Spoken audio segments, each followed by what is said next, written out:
BJP के खिलाफ एकजुट हुई विपक्षी गठबंधन इंडिया में शामिल दल अब एक दूसरे के खिलाफ ही खड़े होते दिख रहे हैं। जी हाँ, नीतीश कुमार के बाद अखिलेश यादव और उनके बाद अरविंद केजरीवाल ने कांग्रेस पर जमकर निशाना साधा। वही गठबंधन में अब टकरार पर बीजेपी ने तंज कसना भी शुरू कर दिया। उनका टूटना तय था, ये भी कहा है बीजेपी ने। दरअसल सपा ने मध्य प्रदेश में कई सीटों पर अपने उम्मीदवार उतारे। वहीं आप मध्य प्रदेश और छत्तीसगढ़ दोनों ही जगहों पर किस्मत आजमा रही है। आपको बता दें, एमपी में चुनाव प्रचार के लिए पहुंचे यूपी के पूर्व सीएम अखिलेश यादव ने कहा कि कांग्रेस और बीजेपी दोनों मिली हुई है। जी हाँ, समाजवादी पार्टी के चीफ अखिलेश यादव ने शुक्रवार यानी 3 नवंबर को कहा था कि कांग्रेस ने गठबंधन को धोखा दिया। उन्होंने कहा, किसी ने सबसे पहले कांग्रेस की सरकार बनाने का साथ दिया था तो वो हमारी समाजवादी पार्टी का विधायक था। विजयवाड़ा विधानसभा सपा की सीट थी। बीजेपी और कांग्रेस दोनों घबराई हुई। जो सपा का उम्मीदवार था वो आज बीजेपी का प्रत्याशी है। आपको बता दें, कांग्रेस ने भी जो प्रत्याशी बनाया उसे दूसरी जगह से बनाया था। जो जीत रहा होगा उसे दूसरी जगह क्यों भेजेगा? सवाल ये है कि क्या कांग्रेस ने लेन देन कराया है? उन्होंने आगे कहा कि बीजेपी ने पुरानी आदत नहीं छोड़ी है। कांग्रेस बीजेपी दोनों मिले हुए हैं, दोनों की मिली भगत से लेन देन हुआ है। कांग्रेस की नीयत समझ लीजिए। गठबंधन को धोखा देने का काम जो है कांग्रेस ने जमकर किया। जब लोकसभा चुनाव आएगा तो उसकी बात होगी। जो भी बीजेपी को हराना चाहता है वो भी पीडीए एनडीए को हराने का काम पीडीए करेगी। जी हाँ, एमपी में बीजेपी जितने सीएम चेहरे को लेकर घूम रही है उतने सभाग एमपी में नहीं।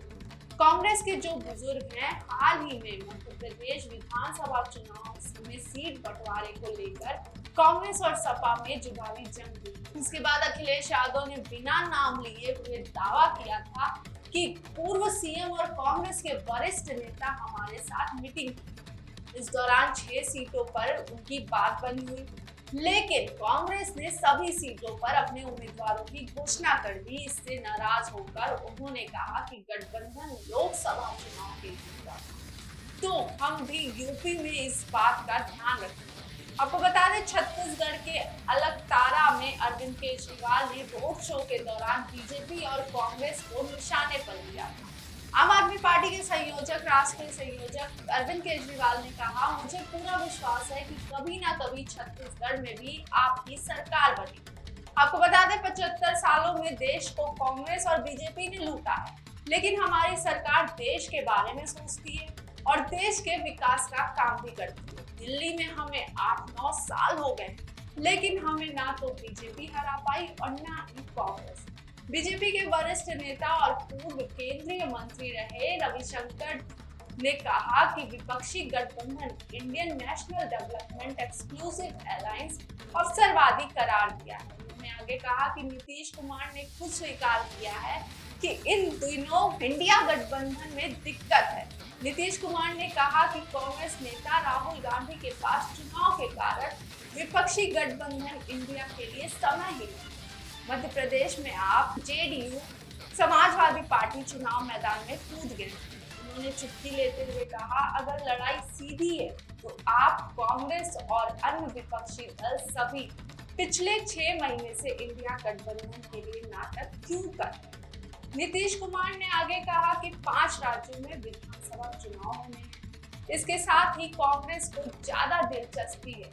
कांग्रेस को आगे रखकर इसे इंडिया गठबंधन को बढ़ाने के लिए हम सबको एकजुट होकर काम करना पड़ेगा, लेकिन उनको इन सब की चिंता ही नहीं। अभी 5 राज्यों में चुनाव में लगे हुए हैं। चुनाव हो जाएगा तो वो अपने आप को सबको बुलाएंगे। अभी तो चर्चा भी नहीं कर रहे हैं। नेशनल कॉन्फ्रेंस के नेता उमर अब्दुल्ला ने भी कहा कि अगर गठबंधन इंडिया की हालात पतली हुई तो पिछले दिनों समाजवादी पार्टी और कांग्रेस में लड़ाई सामने आई। ये गठबंधन के लिए सही नहीं है। बता दें कि विपक्षी गठबंधन इंडिया की अब तक 3 बैठकें हो चुकी। इसके अलावा समन्वय समिति की मीटिंग भी हुई थी, लेकिन सीट शेयरिंग को लेकर अभी तक कोई भी खास बात नहीं बनी। आने वाले दिनों में देखना होगा और पता चलेगा कि बीजेपी के खिलाफ एकजुट हुए दलों के बीच सीट शेयरिंग को लेकर बात बनती है या फिर नहीं बनती।